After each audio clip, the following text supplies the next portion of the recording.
practice volumes were high, and the pressure that was definitely sometimes I had patients, new patient appointments were 3, 6 months out at times. And so Mm. there's a lot of access issues in our clinic, and that was getting increasingly stressful, just trying to find places to work patients in and just getting through volumes.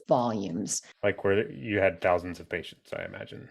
Oh, I had a practice of over 5,000 patients. Yeah. Sheesh. I don't know exactly. Obviously, I haven't done the job, so I don't know for sure. But I can't. I think my max on like knowing people is like 300 people. I start to like forget names and like not know. I don't know how intimate you're able to get, but like, how do you even know more than 1,000, much less 5,000? Like that's Oh, yeah. I mean, shared practice. So historically, the practice was started by a colleague. And so she had built it up, and then another physician had joined along the way, and mm, she had left after a few years, and then I had joined. So kind of had the remnants of their practice too. And then mm, there was my patients that I built up. So, I mean, you're not touching, you can't. that's not possible. But a patient is still considered a patient of the practice, even if they haven't been seen Mm. within 3 years, I think is the cutoff. So yeah, large volumes for sure. And I will say there was a couple of times where I realized that, I was kind of wading in shallow waters. Like I knew enough to know that if I asked a certain question, it was gonna open a whole Mm. other line of conversation, and that was going to derail Like in the your interactions with patients, schedule. do you think that compromised your ability to provide the best healthcare? Yeah. I mean, there's no substitute for time, and as efficient as you get, you still can't get around that. You can never be fast enough for Mhm. administration, right? But in order to provide good health care, you really have to give your patients time because, imparting knowledge is the easy part, but partnering with a patient to embark on good health decision making is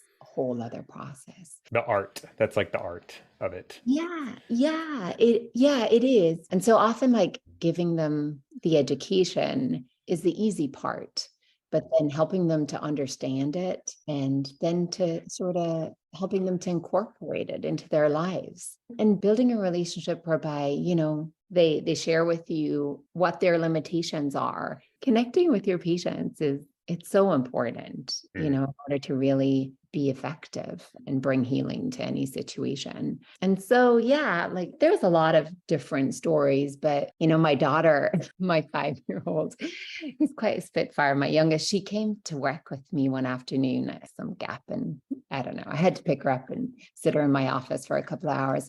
And she turned around to me at the end of it and said, Mommy, I thought you were a doctor. And I was like, oh, yeah, Huh.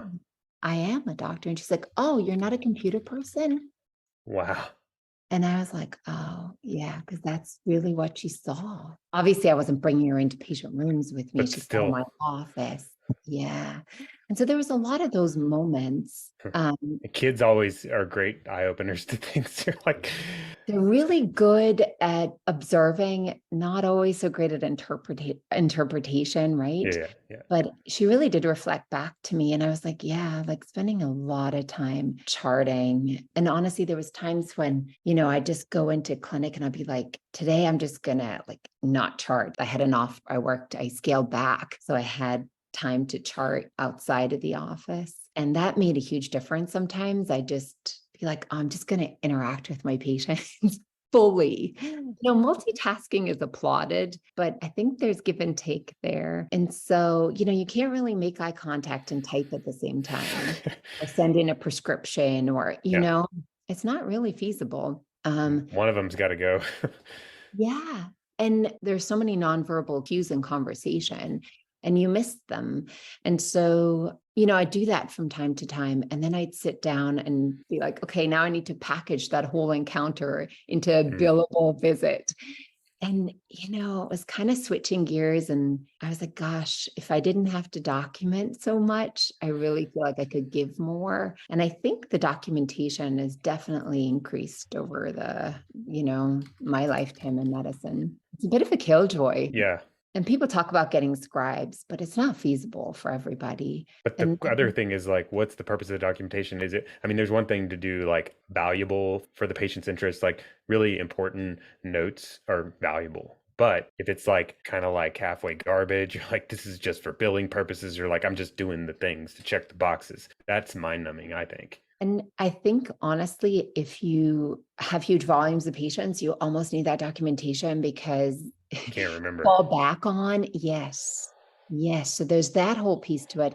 And then there's important detail, but the time crunch of it all, like seeing patients, documenting everything. And for me, a lot of my notes are consults too. So they're going back to primary care providers and different things. So some of it's of value for sure. Mm. And then it's helpful for me to be able to enter back into the narrative and know certain things.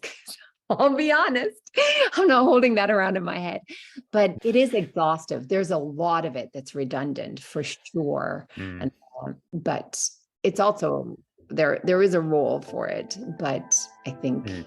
it needs to be rebalanced. And if it's important, then we need to be given time to do it.